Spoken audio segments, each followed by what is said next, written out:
Maybe you didn't walk away from God. Maybe you were just running from the pain that came in His name. What if the thing you've been calling spiritual weakness is actually unhealed pain? What if your distance from God isn't a crisis of belief, but the side effect of a wound no one ever gave you permission to feel? Spiritual trauma is real, but it doesn't look like other trauma. It hides in silence. It dresses up as obedience.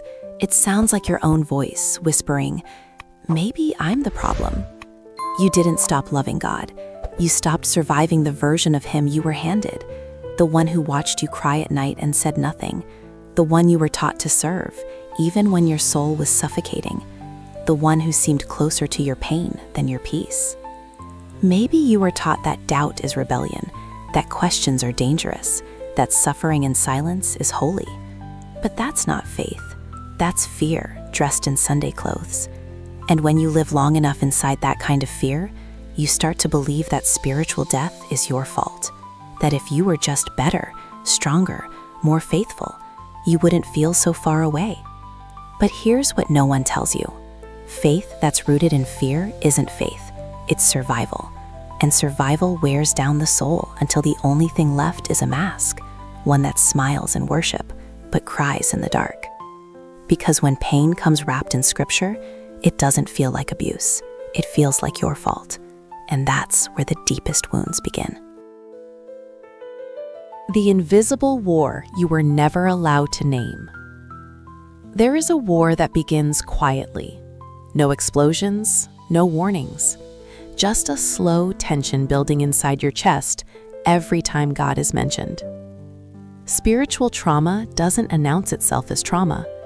It shows up as hypervigilance, as the constant feeling that you're being watched, evaluated, weighed.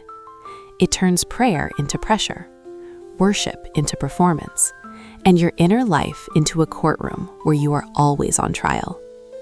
You learn to scan yourself endlessly, your thoughts, your emotions, your doubts, anything that might disqualify you from love. This is how fear replaces faith without you noticing. You confuse anxiety with reverence. You confuse obedience with survival. You confuse the absence of safety with the presence of God. Your nervous system adapts. It learns that closeness equals danger, that vulnerability equals correction, that honesty might cost you belonging. So you go quiet. You nod instead of asking questions. You swallow grief because you were taught that lament is weakness. And slowly, something inside you starts to disappear. Not because you wanted to leave God, but because staying meant abandoning yourself. And here's the most painful part. Everyone around you may call this spiritual maturity, but your body knows the truth. It knows when something sacred has become unsafe. Because when faith feels like walking on broken glass, the soul doesn't rebel. It learns how to numb itself. And numbness is where the real damage begins. When faith feels like a cage, not a home. You followed every rule. You did what they said good Christians do. You stayed silent when you wanted to scream. You apologized when you weren't wrong. You smiled while your spirit bled quietly behind your eyes. Because that's what you were taught. Obedience equals holiness. Submission equals favor. Pain equals purification. But deep down, something never felt right. The more you tried to please God, the more disconnected you felt from Him. You convinced yourself it was your fault, that you weren't praying enough, fasting enough, repenting enough. But what if it was never about enough? Spiritual trauma creates an invisible prison, where the bars are built with memory and guilt, where the guards are internal voices repeating old sermons, and where the sentence is life, with no parole unless you become someone else. You start to measure yourself not by your character, but by how well you conform, how well you suppress your emotions, how small you can shrink yourself to fit someone else's definition of pure. And when you finally start to suffocate, you don't ask for help, because help would look like rebellion, and rebellion would mean losing everything: community, identity, safety, even your idea of God. So you stay in the cage, because at least there, the expectations are clear. The pain is familiar, and you've learned how to decorate the walls with scripture to make it look like home. But what happens when the cage you've called faith is the very thing slowly killing your soul? When the silence feels like punishment. No one prepares you for the silence. Not the peaceful kind, the crushing kind. The kind where you cry out to God and hear nothing in return. No whisper, no comfort, just the sound of your own desperation echoing back at you. And you begin to wonder, is this the punishment they warned me about? You retrace your steps, trying to find the moment you messed up. You overanalyze every thought, every decision, trying to uncover the hidden sin that might have made God go quiet. Because you were taught that silence means disapproval. That when God stops speaking, it's because you did something wrong. And that message, buried deep, turns every unanswered prayer into a shame spiral. Spiritual trauma teaches you to fear the quiet, because in the quiet, you are alone with your thoughts, and your thoughts were never safe places. You were never told that silence can be sacred. You were never told that silence can be space, to breathe, to grieve, to simply exist. You were conditioned to fill the silence with repentance, to apologize for being human, to try harder, be smaller, beg louder. But what if God isn't absent in the silence? What if he's just not who you were taught he was?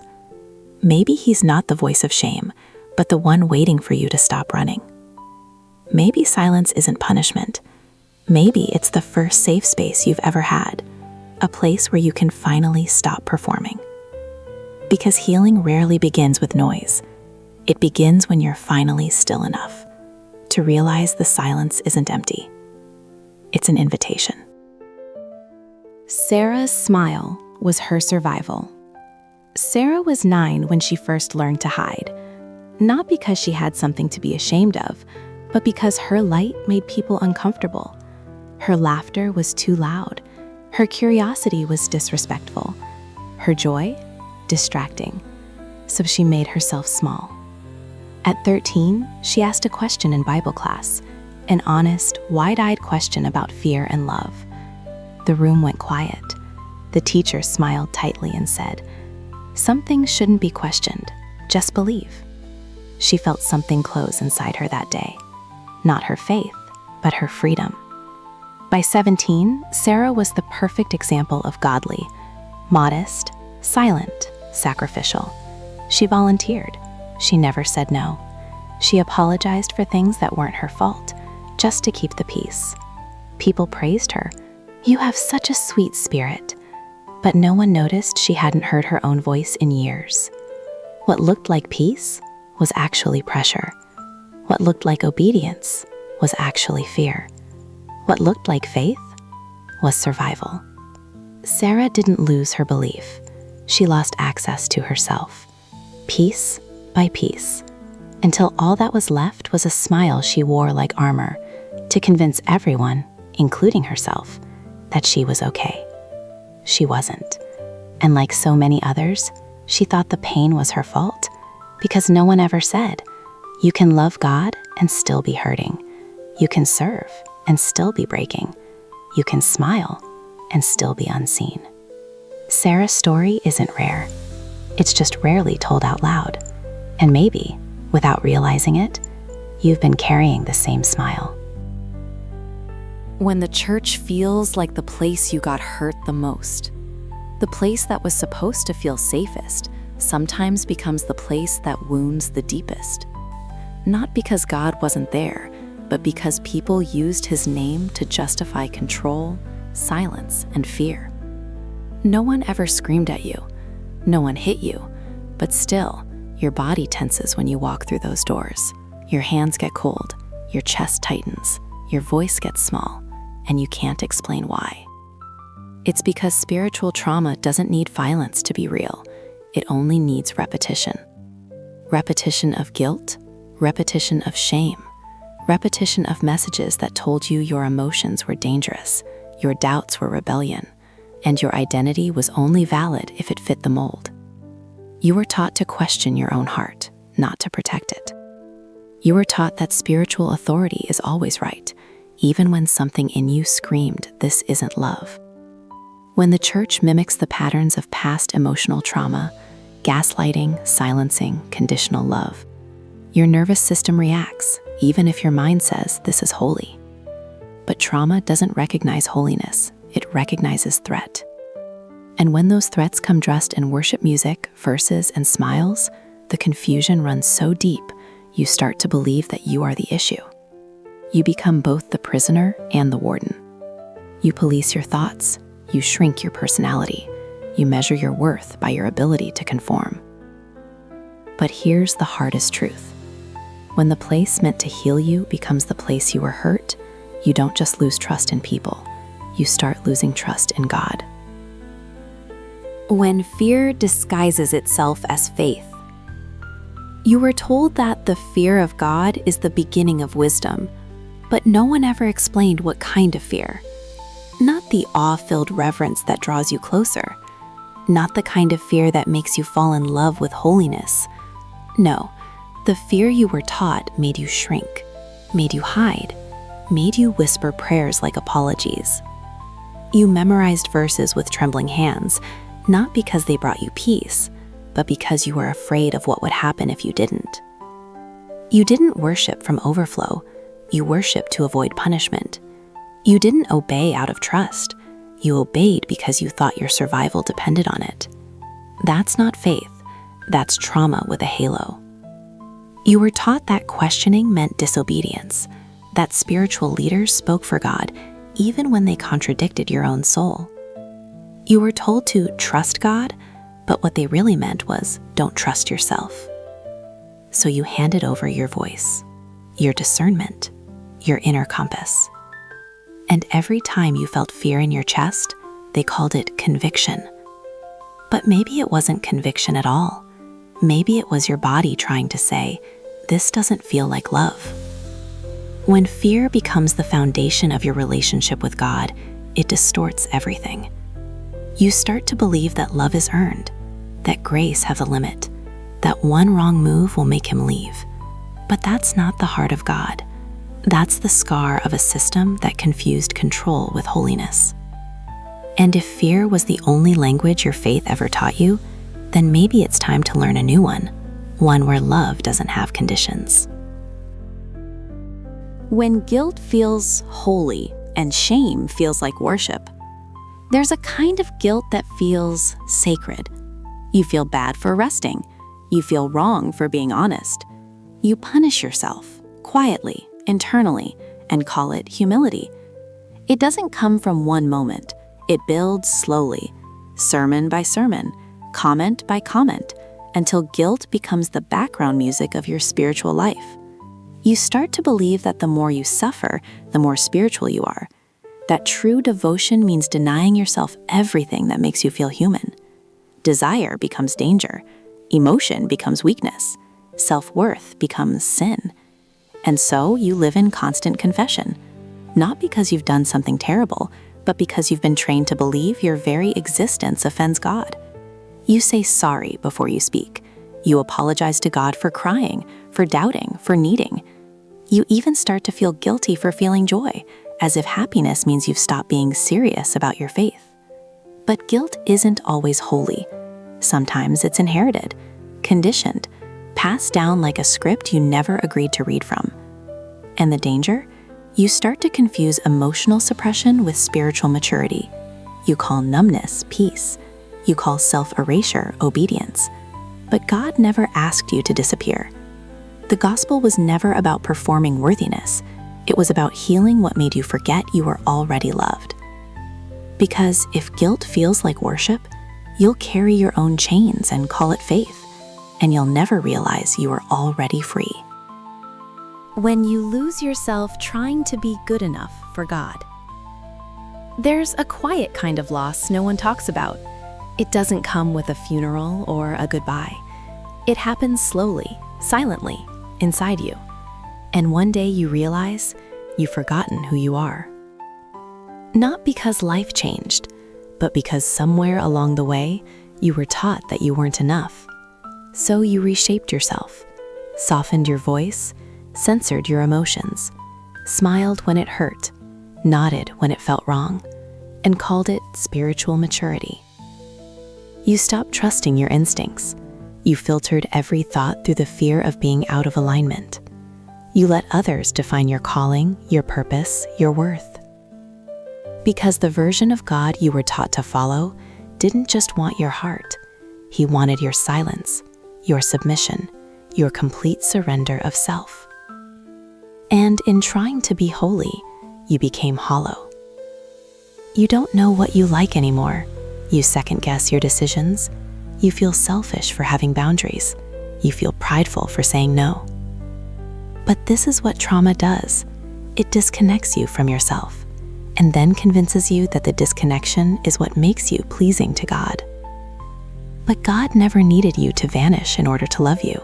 He created you, not the mask, not the performance, not the echo of everyone else's expectations. So if you've been feeling lost, disconnected, or empty, maybe it's not a spiritual failure. Maybe it's a soul trying to remember its name. When the voice of God sounds like the voice that hurt you. Spiritual trauma has a strange power. It doesn't just hurt you in the moment, it rewires your perception of God Himself. You hear a quiet voice inside, but it doesn't bring peace. It brings tension, fear, shame. You start to associate God's presence with pressure, correction, surveillance.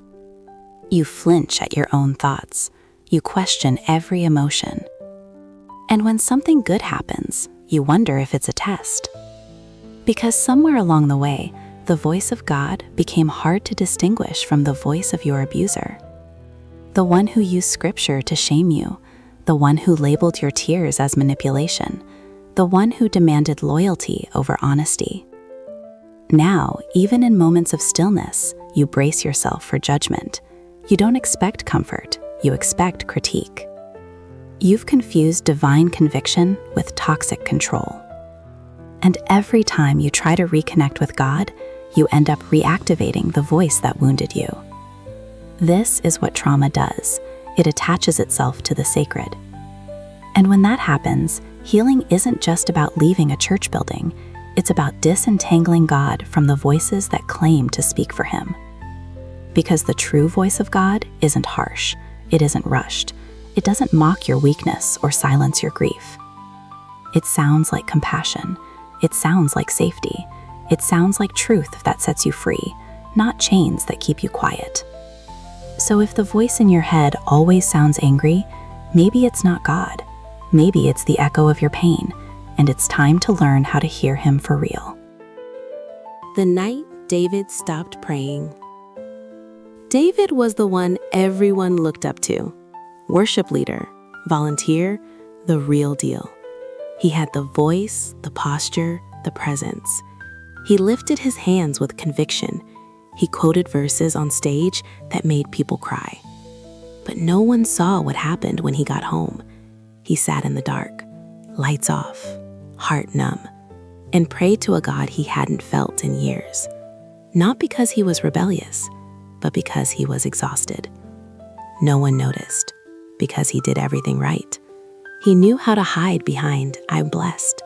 He knew how to say the right things. He had mastered the performance and lost himself in it. Behind the songs, there was silence. Behind the theology, there was a wound. One he didn't know how to name. One he was too afraid to admit even existed. Because how do you tell people you're drowning when you're the one leading the worship? He kept serving, kept smiling, kept carrying a version of faith that slowly crushed his soul. Until one night, he stopped. He didn't rebel. He didn't rage. He just stopped. Stopped praying. Stopped pretending. Not because he stopped believing, but because his heart couldn't survive another night of pretending it was okay. He sat on his bedroom floor, looked up, and whispered, "God, if you're real, I need you to be different than the version that broke me." And maybe you've never led worship. Maybe your platform was smaller. But the silence, the performance, the ache, it's the same. And deep down, like David, you're just hoping God really is different than what hurt you. What healing actually looks like. It's not what you think. Healing doesn't start on a stage. It doesn't look like a dramatic altar call. It doesn't sound like loud declarations or perfect prayers. It's quieter than that. Simpler. Messier. Healing starts when you stop trying to earn what was always meant to be received. It looks like crying in a room by yourself and finally not feeling guilty about it. It looks like saying, "I'm not okay," and letting that be enough for today. It looks like letting go of the fear that every emotion needs to be fixed. Healing doesn't demand you fake joy. It lets you sit in grief without rushing to make it spiritual. It doesn't mean all your questions are answered. It means you're no longer afraid to ask them. Sometimes healing is canceling the meeting. Sometimes it's sleeping in. Sometimes it's walking away from the voices that taught you love was conditional. It's not dramatic. It's daily. It's not loud. It's faithful. And it almost never looks spiritual from the outside, because real healing often looks like weakness to those still performing. But God isn't measuring your healing by how fast you bounce back. He's not timing your recovery. He's not grading your silence. He is with you in it. Patient. Present. Still calling you beloved, even when you haven't felt him in weeks. Because true healing isn't about getting back to who you used to be. It's about discovering who you were before fear, shame, and silence told you to disappear. The God who stays. The version of God you were taught to fear was never God at all. The God who was always angry, the one who kept score, who only loved you when you were useful, quiet, perfect, that wasn't him. That was someone else's voice, someone else's fear, someone else's pain, dressed in theology and passed down as truth. But the real God? He's not the one who ignored your tears. He's the one who kept every one of them. He's not the voice that shamed your questions. He's the whisper that said, "Even here, I'm with you." He's not the one who watched you burn out and called it sacrifice. He's the one who wept as you lost yourself trying to earn what was already yours. The God who stays doesn't demand performance. He invites presence. He doesn't need you to fake it. He'd rather you fall apart honestly than hold it together for show. And he's not afraid of your doubts. He's not shocked by your silence. He's not disappointed in your healing journey taking longer than expected. You thought he left, but it was the noise that left, the pressure, the guilt, the voices that claimed to speak for him, but only echoed your pain. God never walked away. He stayed, in the silence, in the breakdown, in the quiet rebellion that was really your soul trying to breathe again. So if you're wondering where God went, maybe he never moved. Maybe you just couldn't hear him over the noise that called itself faith. When you finally take off the mask, you wore it well, the smile, the strength, the carefully measured words that never made anyone uncomfortable.